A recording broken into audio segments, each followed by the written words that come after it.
Untuk energi biar kita lebih tetap optimal, cairannya biar tetap terrehidrasi atau tercukupi, itu harus diberikan gizi yang optimal dan seimbang saat kapan? Saat sahur dan berbuka puasa. Makanya biasanya kita sering kan kayak, padahal aku sudah sahur nih, kok badanku kayak capek, kok lemes, lesu gitu ya. iya, kok haus. Ternyata mungkin pilihan makanan atau minuman yang kita pilih saat sahur mungkin kurang tepat. Suplemen itu sebenarnya tidak terlalu dibutuhkan asalkan kebutuhan nutrisinya tercukupi. Kalau kebutuhan nutrisinya tercukupi, sebenarnya suplemen itu juga tidak terlalu penting. Dari makanan sayur, buah, protein, karbohidratnya, cairannya, air minumnya, selama itu semua terpenuhi, nggak konsumsi vitamin nggak apa-apa.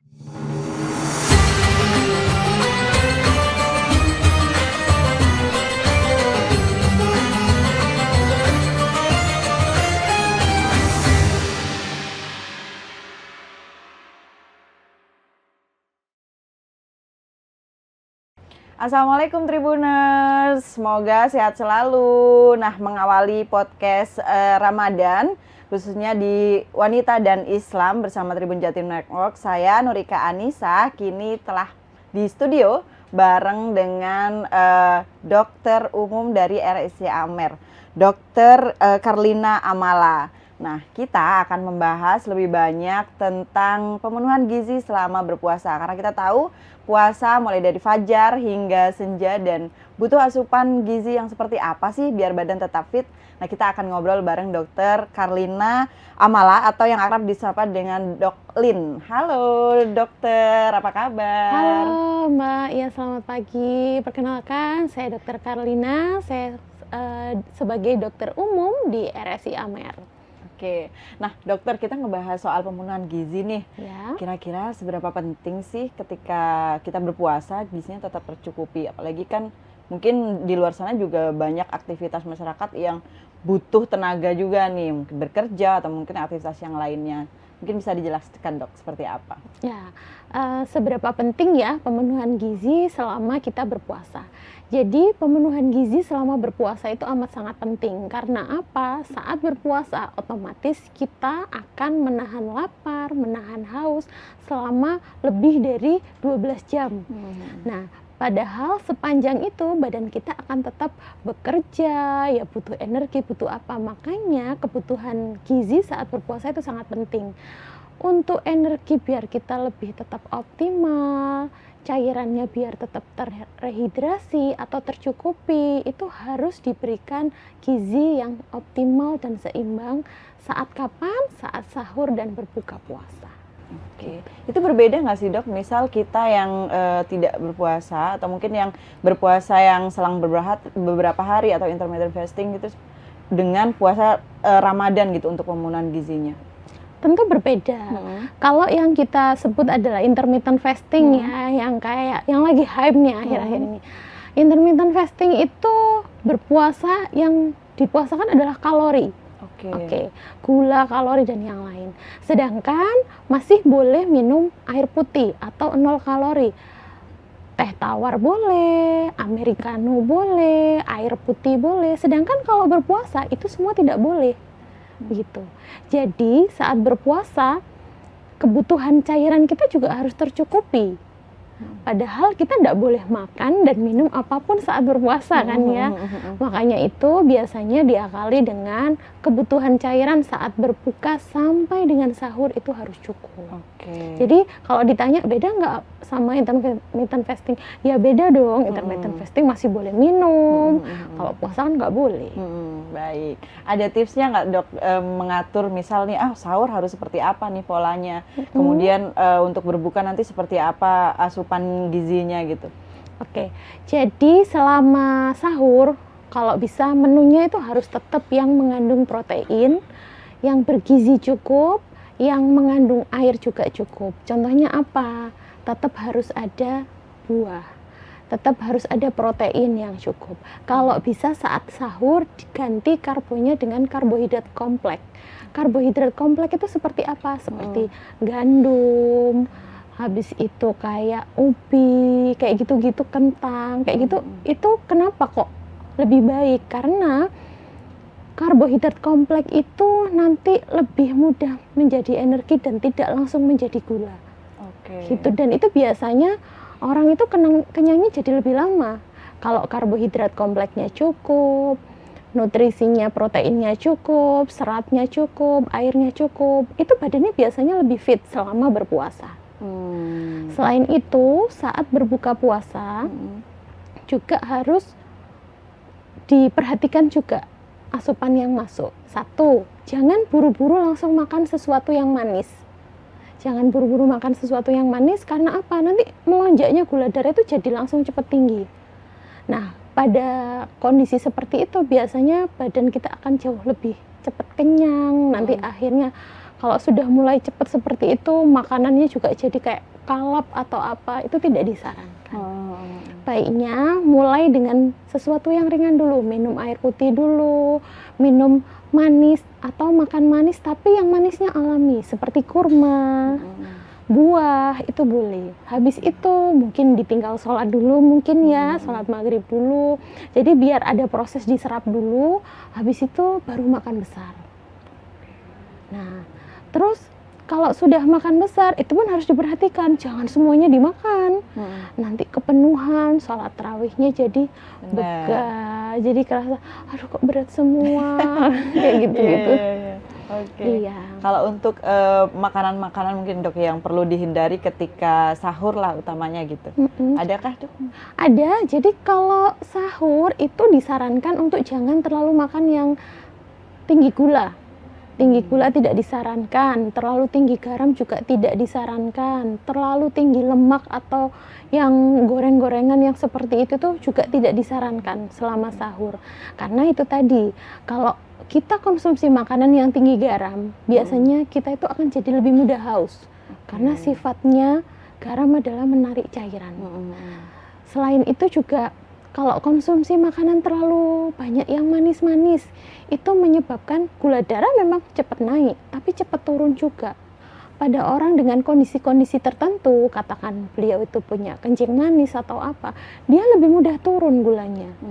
Kalau gulanya lebih mudah turun, padahal jam puasanya masih panjang nih, itu akan membahayakan. Kalau gula darahnya turun, drop, padahal buka puasa masih lama, bisa pusing, bisa lemes, bisa pingsan, ada yang seperti itu. Iya. Berpengaruh itu ya Dok ya, iya, mengatur betul. pola makan untuk kemudian mempersiapkannya seharian penuh ketika berpuasa. Betul. Makanya biasanya kita sering kan kayak, padahal aku sudah sahur nih, kok badanku kayak capek, kok lemes, lesu gitu ya. Iya, kok haus. Ternyata mungkin pilihan makanan atau minuman yang kita pilih saat sahur mungkin kurang tepat. Kalau untuk makanan yang mungkin bersantan nih Dok, nah itu sebaiknya seperti apa gitu? Orang kan juga sekarang masyarakat suka yang bersantan, gampang diawetin lah nanti kalau misal sahur, nah kayak gitu Dok. Iya, memang enak ya, apalagi santan diawetkan, gampangnya lodeh gitu kan. Kalau baru dimasak ya mungkin rasanya biasa aja, tapi kalau sudah dimasak berkali-kali lebih enak. Nah, makanan-makanan seperti itu juga apalagi mengandung santan dan diolah berkali-kali seperti itu juga kurang baik. Penyerapan badan itu jadi kurang efektif, jadi kayak malah bisa meningkatkan resiko kolesterol jadi naik, badan juga jadi kayak kerasa capek, itu biasanya respon yang sering muncul. Kalau untuk penambahan suplemen, apakah juga dibutuhkan selama berpuasa dan bagaimana mungkin waktu yang tepat ketika meminum suplemen tambahan? Suplemen itu sebenarnya tidak terlalu dibutuhkan asalkan kebutuhan nutrisinya tercukupi. Kalau kebutuhan nutrisinya tercukupi, sebenarnya suplemen itu juga tidak terlalu penting. Dari makanan sayur, buah, protein, karbohidratnya, cairannya, air minumnya, selama itu semua terpenuhi, nggak konsumsi vitamin nggak apa-apa. Namun pada kondisi-kondisi tertentu seperti ibu hamil dengan kondisi-kondisi yang mungkin sedang tidak enak badan atau apa, kan berarti butuh vitamin dan mineral tambahan, baiknya boleh tetap dikonsumsi. Kapan baiknya? Setelah sahur mungkin. Biasanya karena penyerapan vitamin itu biasanya lebih efektif kalau dikonsumsi setelah makan. Jadi usahakan memang benar-benar harus sahur. Kalau nggak gitu nanti banyak kondisi-kondisi yang akan muncul kalau tidak sahur biasanya begitu. Oke. Jadi tetap harus diperhatikan ya untuk ininya ya Dok ya. Betul. Jam sarapan mungkin akan berubah, tapi pola makannya juga tetap harus diperhatikan seperti itu ya Dok ya. Iya. Oke. Kalau untuk air minum nih, mungkin seperti apa asupannya? Apakah ketika berpuasa, karena mungkin saya ini akan seharian nih nggak berpuasa, jadi minumnya dibanyakin nih di pas sahur atau seperti apa? Kebutuhan cairan memang harus dipenuhi padahal kita berpuasa. Tapi bukan berarti langsung karena besok aku puasa, pas sahur aku harus minumnya yang banyak. Enggak juga. Minumnya itu harus tetap ibaratnya terkontrol. Terkontrolnya dari sejak buka puasa sampai dengan sahur. Biasanya kebutuhan cairan rata-rata atau standarnya itu sekitar 2 sampai 2,5 liter untuk orang masing-masing. Berarti 2,5 liter sampai 2 sampai 2,5 liter itu sekitar 6 sampai 8 gelas. 6 sampai 8 gelas pembagiannya mudah saja. 2 saat berbuka puasa, 2 gelas saat setelah berbuka puasa, atau 2 gelas saat mau tidur, atau 2 gelas saat sahur. Jadinya kan tercukupi. Gitu. Oke. Jadi memang ada ininya ya Dok Iya, ya, ada bukan ketentuan sih, apa istilahnya yang perlu diperhatikan gitu. Iya. Biar nggak begah kali ya Dok ya. Iya, jadi biar nggak kemenuhan. Kalau sahur kita banyak-banyak minum. Aku mau minum air 2 liter saat sahur. Nanti habis subuh Beser ya Dok pasti ya. keluar semua. Iya. Bener. Karena tubuh kita kalau dikasih cairan sebanyak itu dalam waktu yang bersamaan, otomatis ya akan dikeluarkan. Karena tubuh kita itu pintar, dia bisa ngatur sendiri kebutuhan cairan per berapa saat yang memang dibutuhkan oleh badan. Sisanya kalau nggak kepake, ya dibuang pasti kan. Gitu. Benar. Dok, mungkin satu lagi Dok, tips ketika berbuka biar kita itu nggak begah gitu. Kadang orang pengen makan banyak, tapi lama-lama begah juga gitu. Mungkin ada ini nggak sih step-step yang biar bisa tetap fit, tetap nyaman lah di pencernaan maupun di kondisi perut lah ketika berbuka gitu. Ya, jadi biar kalau buka puasa perutnya nggak begah saat mau sholat tarawih dan yang lain ya, karena kan itu butuh waktu lama. Saat berbuka puasa, pilihlah gula yang alami seperti yang tadi kita sebut adalah kurma, buah-buahan, itu mengandung gula yang alami. Setelah itu jangan langsung makan berat, mungkin istirahat untuk sholat maghrib dulu. Setelah sholat maghrib kalau mau makan berat boleh, tapi sebagian saja mungkin, jangan langsung makan semuanya yang diinginkan.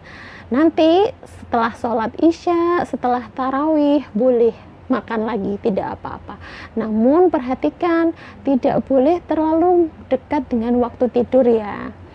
Katakan nih tidurnya biasanya jam 10, terus ini kan biasanya selesai tarawih itu sekitar jam 8-an gitu ya. Kalau nanti aja jam 9 aku baru makan, tidak terlalu disarankan, karena kan kalau tidurnya jam 10 makannya baru jam 9 itu terlalu dekat sama waktu tidur. Kalau makannya terlalu dekat sama waktu tidur bisa menyebabkan kondisi lambungnya jadi kurang baik. Selain itu, kalau merasa kenyang mungkin nanti saat sahurnya dia jadi nggak mau, aku tadi masih kenyang, nggak sahur dulu. Padahal tidak disarankan. Kalau berpuasa itu usahakan tetap sahur. Makanan malam itu tidak akan bisa menggantikan sahur. Gitu. Wow, menjadi catatan nih, makanan malam tidak bisa menggantikan sahur. Betul. Dan harus sesuai juga ya Dok ya. Iya. Biar nggak begah, biar nggak sering beser juga karena minumnya di akhir ya, di akhir sahur iya, ya. Betul. Benar-benar. Dok, mungkin ada saran atau mungkin ada nasihat atau tips juga buat para Tribuners nih untuk berpuasa tetap fit dan tetap sepanjang hari itu mereka bisa melakukan aktivitas tanpa ngantuk, tanpa lesu, tanpa lemes lah, seperti apa Dok? Oke, biasanya biar puasanya itu nggak lemes, nggak ngantuk, usahakan tetap sahur. Dan kalau bisa, dan usahakan juga sahurnya itu menggunakan nutrisi yang tepat. Karbonya coba ganti karbohidrat kompleks. Habis itu penuhi kebutuhan protein, penuhi kebutuhan sayur, serat, buah, kayak gitu harus dicukupi, sama kebutuhan air minum saat sahur juga dipenuhi agar metabolisme kita jadi baik dan badan nggak mudah lelah, nggak mudah capek. Kalau perlu tambahkan vitamin nggak apa-apa sebenarnya. Itu cukup. Ada rekomendasi kayak misal vitamin-vitamin gitu nggak dok? Misal vitamin D dan sebagainya gitu? Semua multivitamin boleh kok dikonsumsi. Kalau kebiasaan konsumsi vitamin D juga nggak apa-apa, boleh dikonsumsi setelah sahur itu. Oke, wow. Makasih banyak dokter Sama-sama. atas waktunya. Iya. Nah, Tribuners, kita barusan ngebahas banyak banget nih tips-tips dari dokter. Bagaimana sih kita bisa menjaga tubuh tetap fit meskipun sepanjang hari kita berpuasa dan juga beraktivitas. Bagaimana pola makannya, bagaimana asupan minumnya, dan bagaimana kita mengatur atau memilih jenis makanannya. Nah, ini bisa menjadi salah satu pertimbangan ketika kita berpuasa, mempersiapkannya seperti apa. Dan kali ini terima kasih banyak loh dok untuk waktunya. Iya, Nanti kita terima bisa kasih. membahas topik-topik yang lain ya seputar kesehatan ya dokter ya. Ya, Terima nanti kasih. kita berjumpa di Episode momen yang setelahnya. selanjutnya. Wah, seru sekali. Jadi pengen tahu nih lebih banyak apa sih nanti tips-tips seputar kesehatan ketika berpuasa gitu ya dok ya. Baik, terima kasih banyak loh dokter Ya, atas waktunya. terima kasih. Nah, Tribuners, kita akan berjumpa di episode selanjutnya, tetap di podcast spesial di bulan Ramadan, Wanita dan Islam. Dan semoga kita semua bisa menjalankan puasa penuh dan tetap sehat, serta beribadahnya dengan lancar. Terima kasih, see you di episode selanjutnya. Assalamualaikum.